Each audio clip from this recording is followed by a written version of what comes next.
अंजाम देने वाला आरोपी चंदन वर्मा कौन है, वो टीचर के परिवार के नजदीक कब आया और कैसे विवाद शुरू हुआ, और ऐसा क्या हुआ कि वो हत्यारा बन गया। इन सवालों के जवाब के लिए दैनिक भास्कर की टीम रायबरेली पहुंची।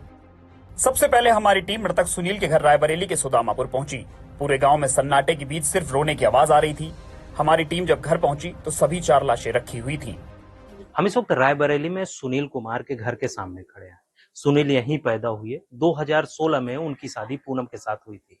2 साल बाद यानी 2018 में वो पुलिस भर्ती परीक्षा पास करके पुलिस बन गए, लेकिन 1 साल नौकरी करने के बाद उनका मन उचट गया और उन्होंने नौकरी छोड़ दी। 2020 में वह प्राइमरी शिक्षक बन गए। पूनम की मां बेसुध हालत में लाशों के पास ही बैठी थी। हमारी टीम ने उनसे चंदन के बारे में बात की। वो बोली कि उसके बारे में पहले से कोई जानकारी नहीं थी। जमीन में गवाह बनने के बाद चंदन बेटी को परेशान करने लगा।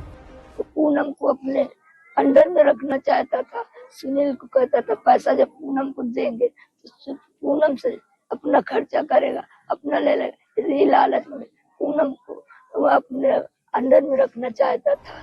उन्होंने बताया कि आरोपी चंदन वर्मा मृतक सुनील का रायबरेली के मटिया में पड़ोसी था। यहीं पर वो परिवार और पूनम के करीब आया, जिसके बाद सुनील के अमेठी जाने पर वो अक्सर वहां पहुंच जाता। तब तक उसके और पूनम के बीच किसी तरह का विवाद नहीं था। दोनों वीडियो कॉल पर काफी देर तक बात करते थे। इस दौरान ही वो जमीन में गवाह बना।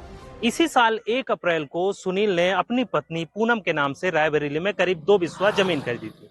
इस जमीन पर उन्हें घर बनाना था। पूनम की मां कृष्णा देवी ने बताया कि कुछ दिन पहले ही आरोपी ने जान से मारने की धमकी दी थी। उसने पूनम को तबाह करने की सनक में बच्चियों को भी मार डाला। गंदी गंदी फोटो भेजता था, गंदे गंदे बातें कहता था और सुनील के बताओ कि इसके फोटो भेजता था कि इसको छोड़ दे। सुनील ने कहा मेरी बेबी है, हम नहीं छोड़ेंगे।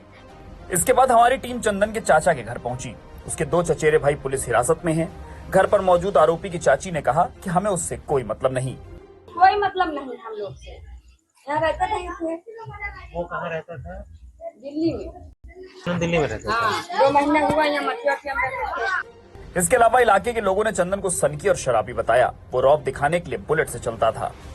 इसको अगर कोई चीज आप बात करिए उससे तो ये बड़े अड़ियल तरीके से उसका जवाब देता है।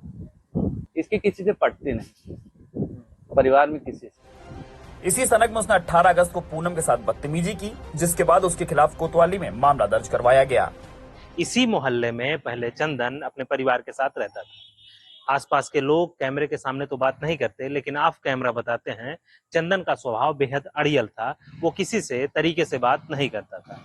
राजेश साहू, दैनिक भास्कर।